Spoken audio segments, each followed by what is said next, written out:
Hello and welcome back to another video. Welcome back to the YouTube channel. Make sure to smash the like button and subscribe if you are new. We're nearly on 400 subscribers. We're 26 away and we're trying to get to 500 before the end of the year. Thank you for the support as of recently. And thank you to everyone that joined the watch along yesterday.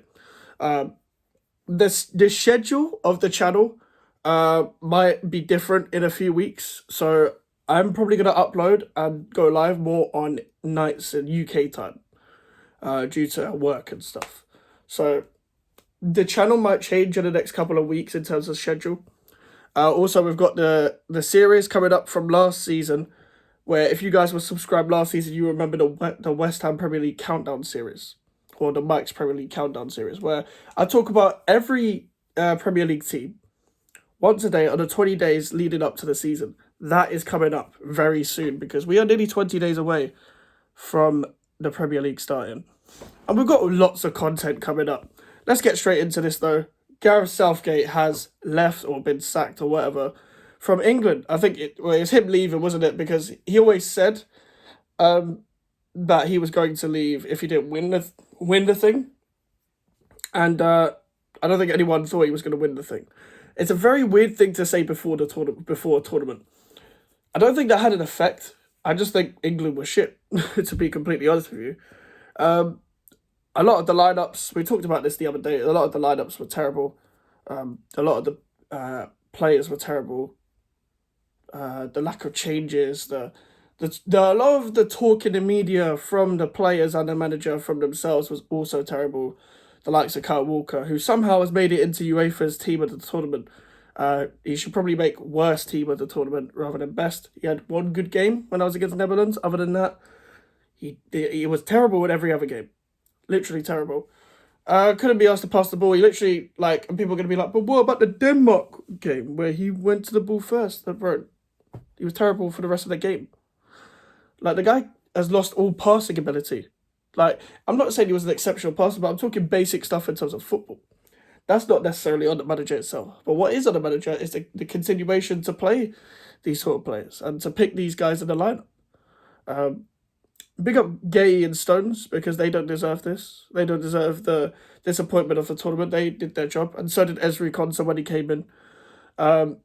Even though Gay was probably partly at fault for the goal, the last goal, I will admit, of course, because that is his man. However, you need protection from your fullbacks, and Gay and Stones did what they could. Shaw was getting run ragged in the second half. He did well in the first half, though. Kyle Walker, terrible. Terrible. But back to Gareth Southgate. Who's next? Who's next? And listen, it's not a success. Winning nothing isn't a success. Winning nothing when you hype up your nation to, do a lot in the tournament and it never comes to fruition isn't success either. I never thought that we were going to win the tournament. I pretty much said we're barely going to make it out of the group and lose probably round of 16. That's what I said. We made it to the final and we still lost. However, we probably didn't even deserve... Well, forget deserving because, listen, whoever wins the game usually would deserve it. People would say, oh, but what about referee robberies at the end? Well, there are other situations in the game where you're like, I could have scored here and I could have, I could have done better defensively here. So I don't believe in referee robberies anymore either because I think refs are shit every game. In most football games I watch, referees are actually genuinely awful. That's why I don't talk about them. But where was I? But yeah, we didn't deserve to get to the final. We didn't deserve to get the final based on performances. Based on final third quality, we showed it with Watkins, with Bellingham, with Saka, etc. But these players were playing good in moments or showing moments of brilliance. Moments of brilliance don't make it to the final. And don't make it to the trophy. Spain made it because it wasn't even a big name. They hired their under 21 manager compared to our under 21 manager, and look who's the better coach. It proves that Spain are a way better coach nation, obviously, than England. And look at the type of players they're coaching as well. You see in the midfield where Pedri comes out, Olmo comes in. If one of them comes out as well, Marino comes in. Mikel Marino, the guy who was on loan at Newcastle. And now he's at Sociedad playing key parts and stuff, and however they play. And Orizabal, or whatever his name is, he came on and made an effect. With Southgate, he was never. It's not just him that is the problem. It's like a bigger, wider scale of what the problem is. Obviously, I think Potter would be good for England. Don't get me wrong, but it depends whether you think he's like our De La Fuente that would take us to the highest level where you just need a coach. Like I think Eddie Howe would be good, but it's going to be hard to get him out of Newcastle. Obviously, Lee Carsley is up for there. Now, Lee Carsley is actually a great coach, and he will hopefully play a bit more of the players that do deserve to play. And maybe it will show, and he will definitely show more tactical nous because I watched the Under-21s tournament. The guy made a pivot of Angel Gomez and Curtis Jones work in that tournament. Or Angel Gomez, Angel, whatever. But it's the big names like in the tournament, for example, Bellingham, Kane, Foden, Saka at times, Rice at times, Walker, Trippier, who were terrible all throughout the tournament. But because they're big names, you might not bench them because of who they are. Now, Harry Kane did deserve to start that final. I'm not saying it would have changed anything because it probably wouldn't have. But Ollie Watkins deserved to start. Cole Palmer deserved to start. Gordon got a couple minutes. Is that it? Adam Wharton got nothing. Adam Wharton got nothing. Now, I know Adam Wharton's only made waves within the footballing scene for the past 6 months at Crystal Palace, but the guy is levels above pretty much anything we have in midfield, barring Kobe Mainoo. I think both of them together would do really well. You'd actually have control of games. You'd actually have more to your game as well. And maybe get an Eze in front, Palmer on the right, etc. Like, you get more control. You get Gordon running at defenders. You get Watkins running in behind. Now, none of these players, apart from Palmer, well, Palmer and Mainoo play for a top 16, but people are like, it's not the fashionable way, is it? Like, they're not gonna look at it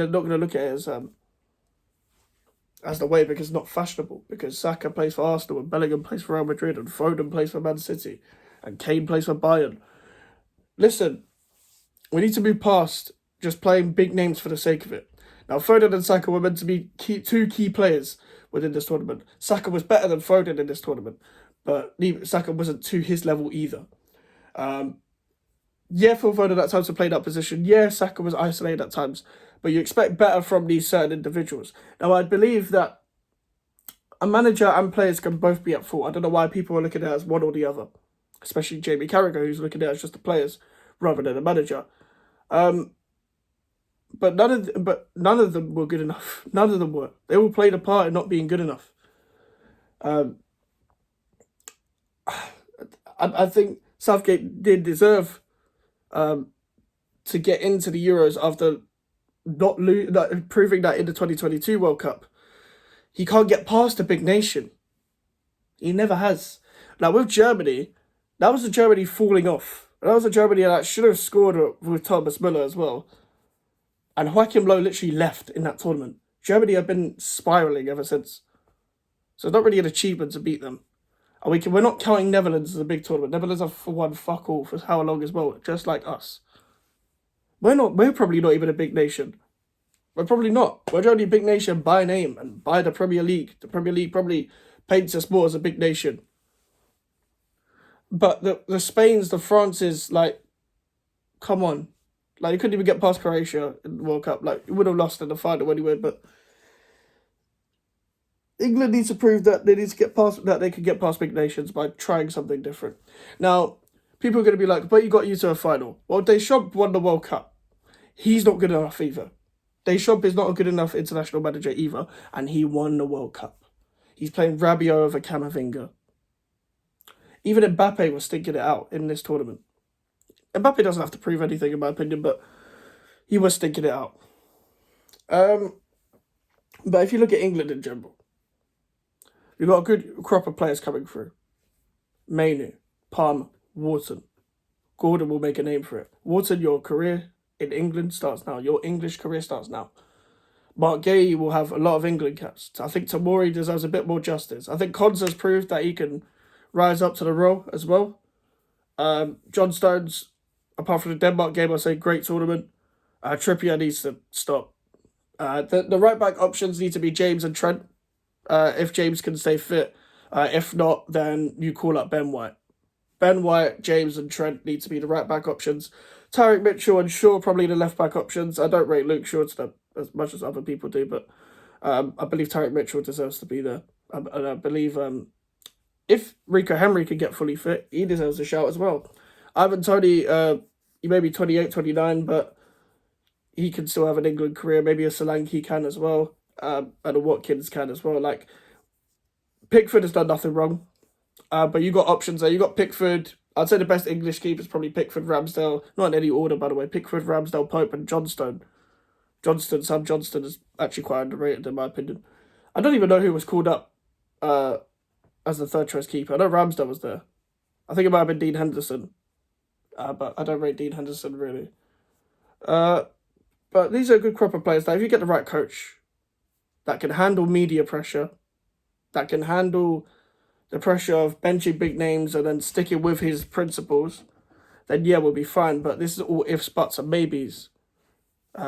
A lot of that doesn't really happen at England. And watching the patterns of how England managers fail, it's usually they can't handle the big pressures and the media and stuff like that. The media that are against you straight away.